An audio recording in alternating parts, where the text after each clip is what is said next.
Welcome to the Northeast Ohio Youth Football Summit. My name is Daryl Taylor. I'm the Youth Football Director for your Cleveland Browns, and we'd like to welcome you to day one of the summit. Today we have Coach Mike Elder from Avon High School, who will discuss youth and high school football connection. As mentioned, Coach Elder is the head football coach for Avon High School. He has a career record of 188 wins and 47 losses. He was also the 1997 Teacher of the Year and 2008 University of Mount Union Hall of Fame inductee. Coach Elder has a unique perspective on youth and high school football development. He helped to create and coached in the Avon Youth Football League in Avon, Ohio. We have one of the many great coaches in Northeast Ohio to help us today. During today's presentation, please send us questions you have using the chat portal below. Coach will have time at the end of the presentation to answer any questions. Also, please feel free to share your thoughts on social media using hashtag NEOSummit and tag our youth football Twitter and Facebook pages at Browns Youth FB. Without further ado, I will turn it over to Coach Mike Elder, who will share his screen. Take it away, Coach. Thank you, Dara. I appreciate the opportunity to talk today. When I was given this opportunity, I thought the biggest thing I wanted to do is first off state my purpose. And what I've learned over the last 13 years as the head football coach in Avon is that if you are going to have a successful varsity football program and you're going to maximize participation in your community, it certainly is a community effort. And it's going to have to be a partnership between your Parks and Rec department, your youth football organization, and your varsity coaching staff. And as I've explored this and ran into some roadblocks along the way that other communities have, I recognize how blessed we are in Avon. But my intent here is to make sure that everybody leaves understanding why I think the Parks and Rec Department or Youth Football Association has to have a great relationship with the varsity coach. And that sounds like common sense, but unfortunately it's not that way everywhere. A little bit of background about the Avon Youth Football Association. I was hired at Avon 13 years ago. And we had a football team that was put together by a father, Robert Douglas, and a friend of his, Brian Bennis. And these were just two dads who put a team together. So when I took over the job, we really didn't have a youth football organization. First thing I did is sat down with them and discussed my vision and dream to develop one of these. And it was with the hard work of those two individuals that we were able to, year one, have something called the Avon Youth Football Association. Background of that would be is the first year we only had a 5th and 6th grade tackle team. The following year we added 3rd and 4th grade 11-on-11 tackle football. So I am instrumental in bringing 3rd and 4th grade tackle football to Avon, and as you'll hear later, I was instrumental in killing it as well and moving the tackle further up the ladder. My passion with football is simple. As a head football coach at Avon, I have a tremendous varsity coaching staff. And so I get to spend a lot of time K through 12 with program development. I've spoken at the U.S. National Conference, USA Football National Conference. I've been on their podcast several times. I've spoken at some Glacier clinics and local clinics. And generally the topic I pick is just this, because if you are not, as a head football coach, reaching out to your youth organization and developing great relationships, you're never going to experience the success that you want to at the varsity level. So one thing I will say is that if you look at your screen right now, I talk about maximizing participation in my community. The way it looks today in Avon is our kindergartners and second graders, they play flag football, and that is through the Parks and Rec department. Our 3rd and 4th graders play padded flag football in Avon.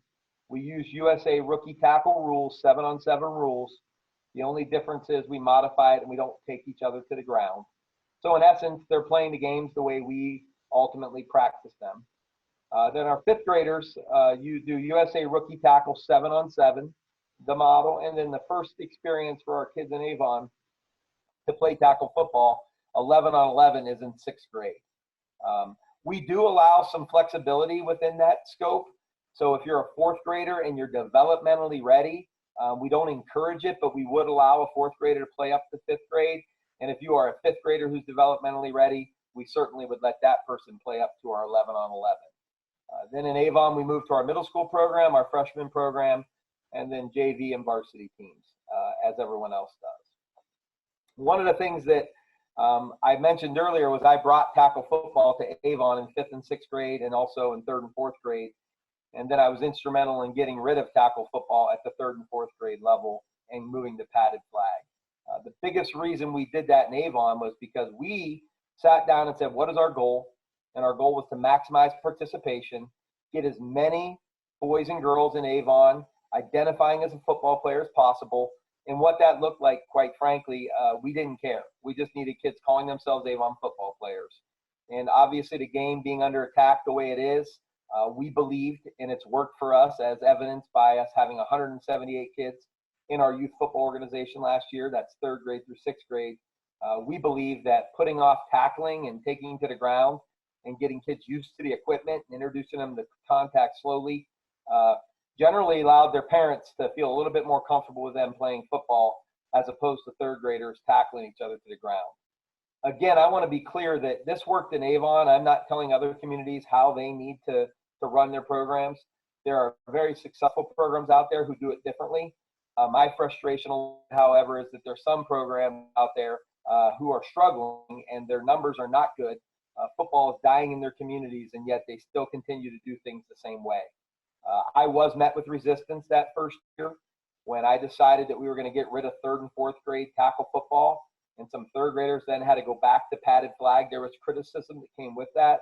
But in the end, in our community, I think everyone's really bought in, and we've maximized our participation, which is evidenced throughout our program, including my varsity team having 110 players on its roster.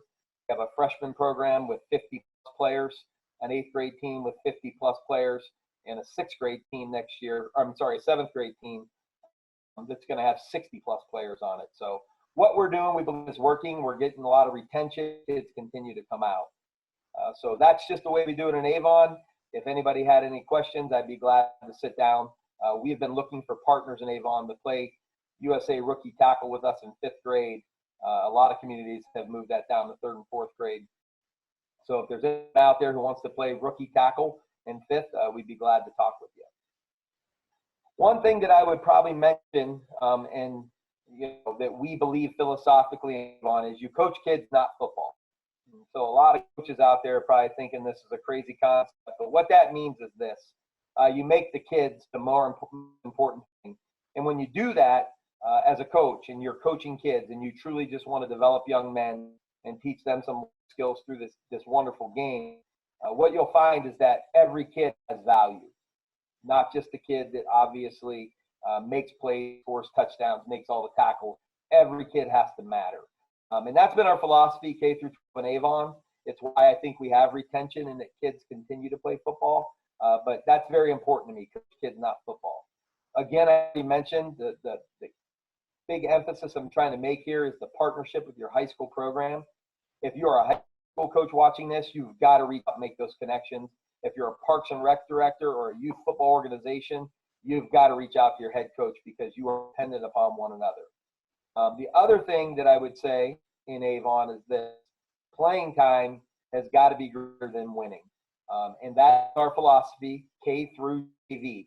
Not until our varsity program do we emphasize playing time as much, meaning on Friday nights in the varsity program, we put our best guys on the field. When the opportunity presents itself, we get other guys out there. But up to that point, we'd rather lose a game in JV football or freshman football or 7th and 8th grade football and get every kid in the game as opposed to winning at the cost of only playing our top 14 or 15 kids. And I believe we could go undefeated every year in 7th grade if we decided to play our best 15 guys, but that doesn't develop an overall program. And any coach out there knows that kids develop at different times. I was one of those kids. I didn't hit my growth until my junior year. And if coaches would have just not played me in 7th and 8th grade, I might have quit the game and never came back. Our high school program in the last decade, we were 114 and 15 with an 88% winning percentage. You can see our conference championships being in the playoffs every year. So I strongly believe what we're doing is working for Avon. And anything you may take from this, I encourage you to do so because we just want to see this game grow and flourish. So the first thing I want to talk about, obviously, is when I talk about this partnership, if you're a rec director or a youth football organization, what can the head football coach do for you? And vice versa. If I'm the head football coach, what can I offer to them? And I believe it's marketing. It's the process and technique of promoting and selling and distributing a product or service. And if you're not marketing football every day as the head football coach in your program, and I mean every day now, by the way you talk and who you interact with, then you're missing an opportunity. And so we sat down and we developed a marketing plan. I played football at the University of Mount Union. And one of the things that I learned there as a marketing major was just this. And the first target market for us had to be the parents. Some people said, well, shouldn't it be the players? And at grades kindergarten through sixth grade, it's the parents. If the parents don't buy into what you're selling, then by no means are they ever going to allow their kids to participate in the game of football. Then we reach out to the students, the elementary staff, and the community. So I'm going to talk a little bit about how we engage our parents in Avon, then the players, and then our staff and community. Marketing to the parents in Avon, we do a Reading Buddies program at the varsity level, and we invite these kids to the local library where we read to kids, and we have our varsity players come in and do that. Anytime we're around elementary or youth parents, we are explaining to them our K through 12 philosophy and making sure they clearly understand the steps that it goes through in our program. We do a Santa workshop every year where we allow our youth to come in and our football players help them shop for family members. The picture you see on your screen on the left is the class of 2032 introduction. It's where we have every single kindergartner show up to one of our home games, and they run out of the tunnel right behind the football team. The intent there is to obviously get all of those kindergarten parents to a game, let them experience a Friday night in Avon, get those kids excited about it along with the parents seeing what Friday nights are all about in Avon. A big thing that I do here, and I encourage anybody who has the ability, is our school messenger. If you're trying to maximize participation as a youth director or as a football association, and you're not working in conjunction with your coach, you're missing an opportunity for them to reach out to massive number of students and let them know about your registrations, let them know about clinics and all the things that go into it. Relationships with the Park and Rec, I already mentioned. We have Claire and Susan at our Parks and Rec department. They are wonderful. They do everything they can to help me set up all of our clinics that we do for youth camps. And then in addition, I put on a clinic for the kindergarten, first and second graders for flag football every year to kick off their season. So it allows me as the head coach to get in front of these young men and young ladies and talk about Avon football. Having a social media presence, and we all know that. And I mentioned those camps, which I'll talk about in a second for the kids, but I have parent meetings for every single camp. Some of the parents in Avon have heard my message at least 10 times, but we're going to keep teaching it. Because I think it's crucial that they know exactly what's coming in our program. And then we explain why and the rationale as to why we've done what we do. Because every year we'll get people to challenge the notion of when is it appropriate for kids to tackle. I don't have the answer to that, but I know the answer in Avon is in 5th grade. We don't take people to until then. I sell that to our parents, explain to them why we do it, and we've had great buy-in. And then last thing we do to market to the parents is word of mouth from our varsity players, parents, and program. What we do at the varsity level is awesome, and we do great with kids. And when they talk to their neighbors and their friends, they're your biggest marketing tool because their perception of you and how they talk about your program goes a long way. When I talked about the students, you can see there this young man that's in our locker room in full gear. He's a kindergartner in our community. One of the things as a head coach, and obviously what we can provide to our youth football, is these 5 camps that we do. We do a winter skills camp every March for kindergartners through 6th graders. We conduct a spring flag football league in April and May. We do a youth football camp in June, a skill specific camp in July, a flag football camp obviously in August. So we work very hard to engage our kids year round in the game of football. And it's not time consuming. All these camps are usually for 4 days. The winter skills camp is actually every Sunday for 4 weeks. But during my downtime, I get an opportunity to be in front of young kids and their parents to talk about our K-12 development model. We also do traveling pep rallies. Our players, when we make the playoffs, go around to the schools along with our cheerleaders and our marching band, and we'll go into our elementary schools, and they'll swing by all the cafeterias and the playgrounds and hang out with kids, get them excited about the game coming up on Friday night. And obviously you get kids that grow up wanting to be part of that strong tradition. Throughout the year, we'll set up our varsity guys, and we'll have them go to visit all of our young elementary kids on the playground. Our kids have some release periods in their day where they can leave for lunch, and a lot of them will do community service and go spend that time with our young kids, eating or just playing with them on the playground.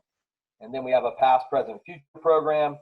The thing on the left is part of our future program, where we're going to invite 5 or 6 elementary kids into our locker room before every single game, or we'll invite kids to travel with us to away games, just to get young kids excited about the future of Avon football. If you walked in our locker room before kickoff any game, it's full with alumni.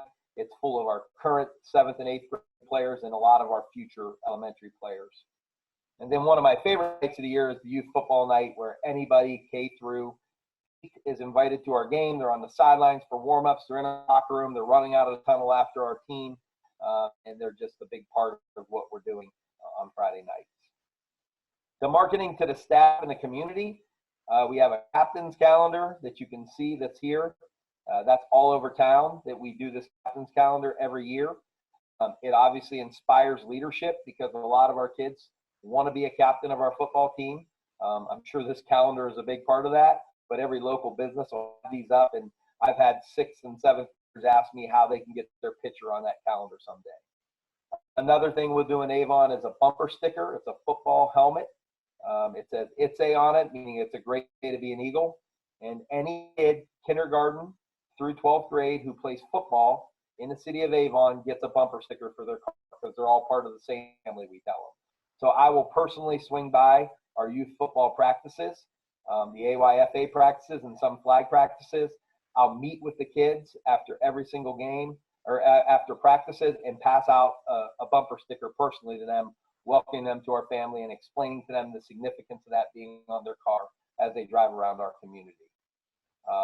Our Youth Football Association, we have great leadership there. It's 5 men right now. None of them have kids in our program.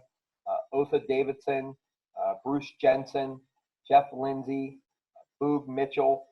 These guys do an outstanding job, and Robert Douglas, who helped from the inception, do an outstanding job not only of promoting football right now in Avon's community, and making sure our website's up and registration and equipment's ordered, and making sure that we're putting on clinics for our coaches, but they also give annual scholarships to our graduating seniors. So you can see that partnership that exists from kindergarten all the way through the varsity program. And then community service is big. We want our kids to be out there and participating in the community.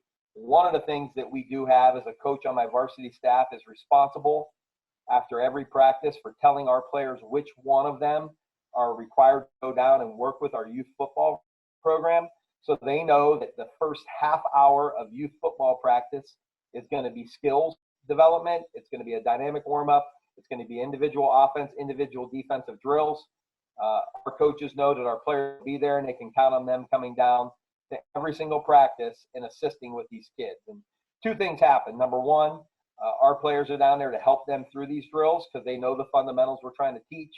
And number 2, it serves as their role models, and they have an opportunity to stand in front of kids and make sure they understand that how they act on and off the field is important, because these little eyes are on them and they look up to them.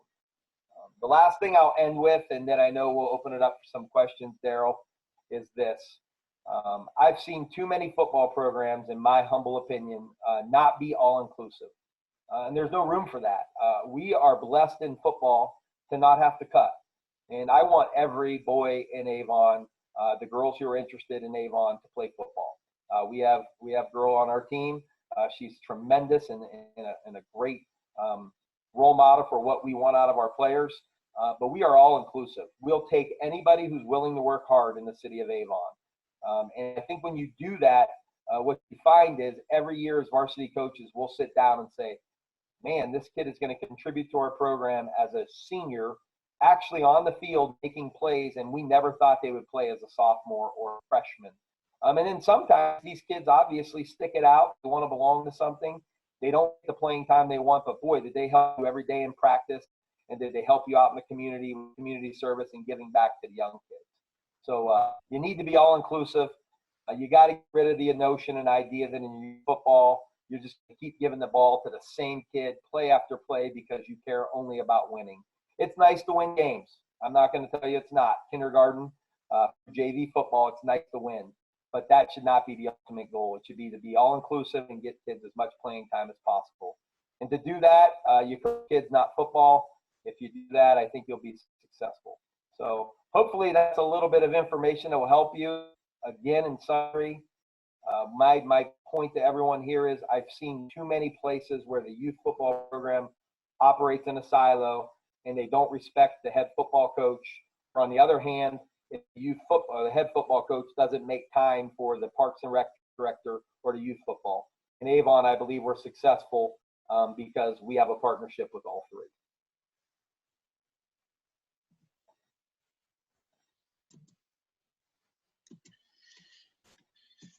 Thank you very much, Coach. If you can unshare, we have a couple questions that we'll ask you so that you can share with us some additional information. Really appreciate you taking your time out of your busy schedule to speak with us today. We deem coaches' education is very important to the future of the game of football. The first question that came was, are your camps open to Avon only or outside families of Avon? Our camps in Avon are through our Parks and Recreation department, and they're open to people only in Avon.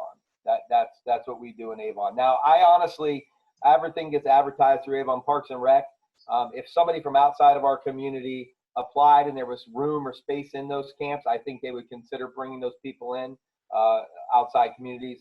But to be quite honest, we have such large participation, I think that they close it to just our community just because of a sheer numbers issue and problem. Got it.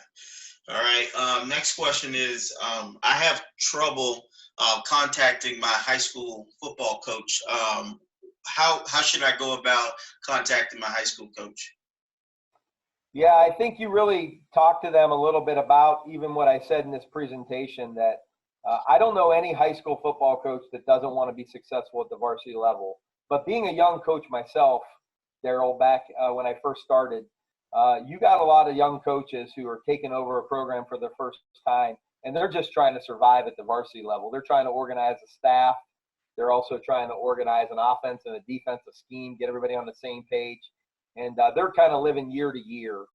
And I was the same way. I'm not criticizing those guys. When I was a younger coach with not having all the help I had, the only thing I was worried about is lining up right on Friday night, quite frankly. So what you have to do is be patient with your coach. You should probably come to them with some ideas and a plan and things that you want to do with the program. Ask them for their advice and their opinion. Let them know what you're willing to do in terms of the work that it requires for them. That's how I got lucky with Brian Bennis and Robert Douglas when I first got to my community, because I had a lot on my plate, and those guys were willing to do all the work it took to become a nonprofit and organize our league while I got us ready on Friday nights. But over time, as my staff's evolved, I've been able to spend more time with the youth. But the truth is, every high school coach that's worth a darn is going to want to talk to you. And if they don't, just give them some time and space and continue to be persistent, because I'm sure it's just that they're busy and maybe overwhelmed with the task at hand. Got it. Awesome. Thank you. Next question. Do you run similar drills and plays at the youth and high school level? Yeah, that's a great question. When we first started in Avon, I thought it was imperative that our youth football program had all of the exact terminology and that they ran everything that we ran as a high school. Over time, I've subtly got away from the running the exact same offense, the exact same defense. As a matter of fact, most of the time, you're restricted in what you can do defensively anyway by the league you're in. So for us, we do try to match up terminology. We'll share with our youth people our playbook that we give to our 7th grade coaches, so that they can start calling formations the same things. But I'm less concerned about schematics than I am the fundamental drills that you want them to do.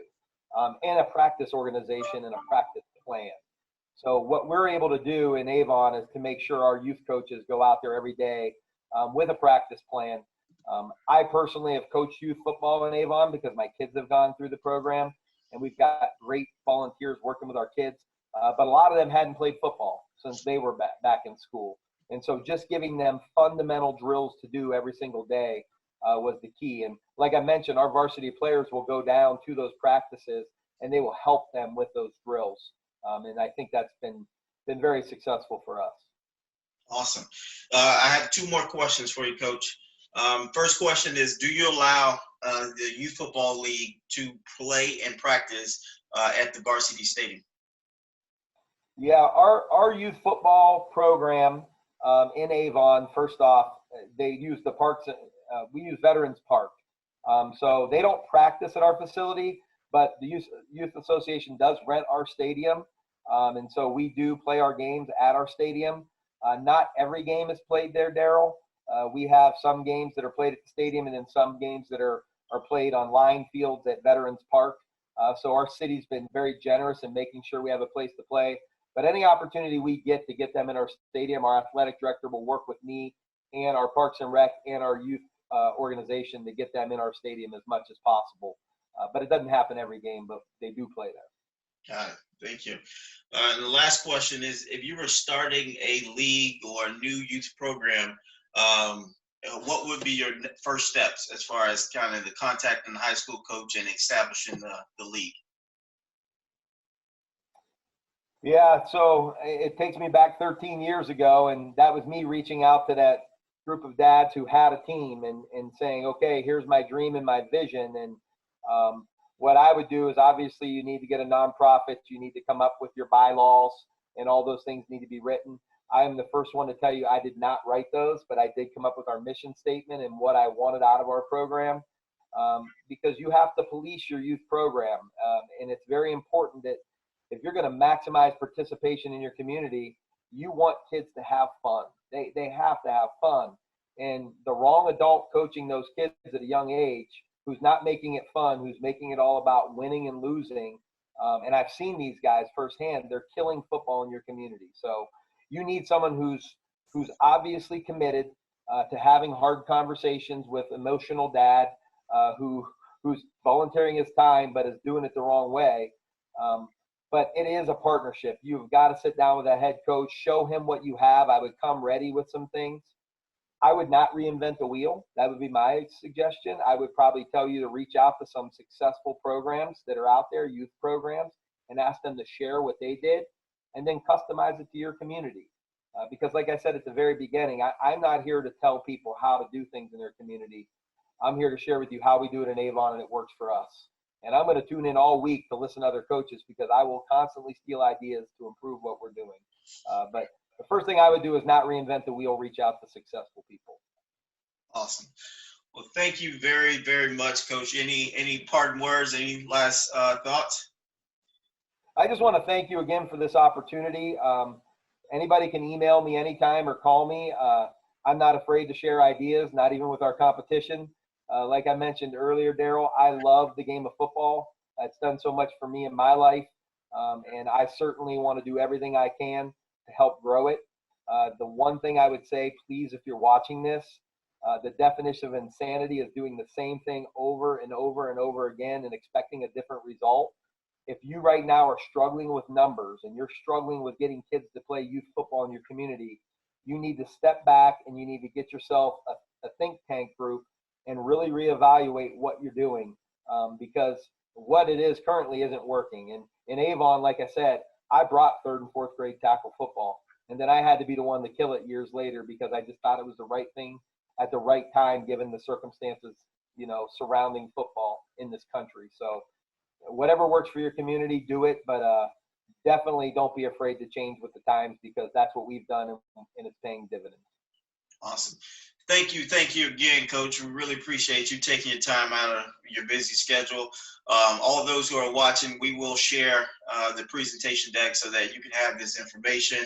And as Coach Elder said, please feel free to contact him, or you can contact me, and I can make sure I get you in contact with Coach Elder But thank you. Make sure you join us tomorrow. We have Coach Tiger Laverty, who's going to talk about effective communication skills with coaches, parents, as well as athletes. But we have one final question. Oh, we had a thank you come in. So thank you again. And we'll see everybody tomorrow. Make sure you reach out to us on social media at Browns Youth FB, Twitter and Facebook, and let us know your thoughts on today's presentation. And we'll see you tomorrow. Thank you.